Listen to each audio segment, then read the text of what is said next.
It was quite a scene here at the AAA American Airlines Arena, and there they are, Mr. Wade, Bosch, and James debuting. They bring up the lights, and then up goes the chalk and made the way from Cleveland. He brought the chalk with him. Dwayne Wade had the chin-ups going, all things status quo so far. And then he's going to get a lot of these open looks, and he knocks that one down. Things were looking good early, but not so much as he comes down, trying to trail Richard Hamilton off the screen, grabbing the hamstring. Not what you want to see 3 minutes into your preseason. And I can tell you, after the 10 training camps that I went through, the hamstrings are the tightest part of your body, but certainly that's pretty common for a guy to pull up with a hamstring injury. Cause for concern, but perhaps a chance for LeBron James to once again flash the full repertoire, and it was on display. That's a one-man wrecking crew in the open court, and everybody on this Heat roster, they've never played with LeBron James. They're going to get a glimpse of how easy he can make the game. His vision, his passing, there Chris Bosh, the beneficiary, finding that open pocket around the rim. He's going to get a lot of these this year because LeBron draws so many defenders. Chris Bosh will lead the lead in uncontested dunks. You have to believe, and then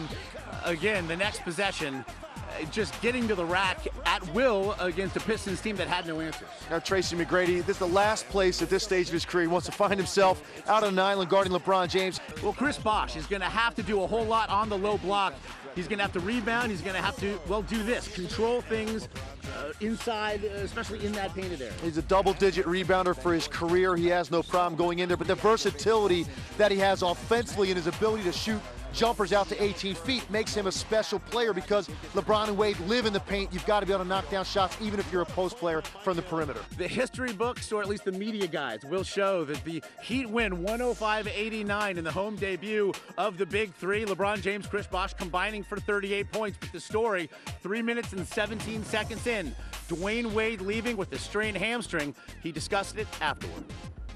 There's a lot of excitement about the opportunity to see this team play together, and they see me play for 3 minutes, but it's fine. I think Miami see me play for a long time, and they get a lot of time to see, the Big Three, as they say, and our team play together. So anytime you get injuries, unfortunate. I don't care what point of the season is in, but, I'd rather have it anytime. I'd rather have it now than have it later. So, we'll just see how my body reacts to the treatment and the therapy and the medicine over the next couple of days. And like I said, in another week, we'll, see where we're at.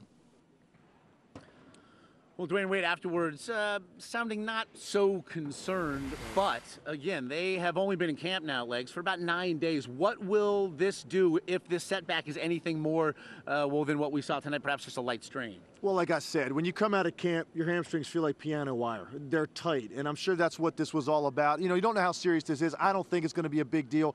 But what you got to see once he left the game, you saw the luxury of having 3 guys that are primary scoring options that can be top 10 scorers in this league on your roster. LeBron James became much more aggressive looking for his own offense later in the first quarter with Wade not out there. And then Chris Bosh carried him in the second quarter. And that's a big part of what these 3 guys plan on doing. Carry the offense at different times. If a guy's in foul trouble or a guy's not playing, you have someone else to go to. And that's what they showed you. And that's really what makes this group special. And LeBron James' ability to be a facilitator or be a high-caliber scorer. And we talked so much already about LeBron James. Can he average a triple-double this year? It'd be the first since Oscar Robertson in 1962. He had 4 assists tonight.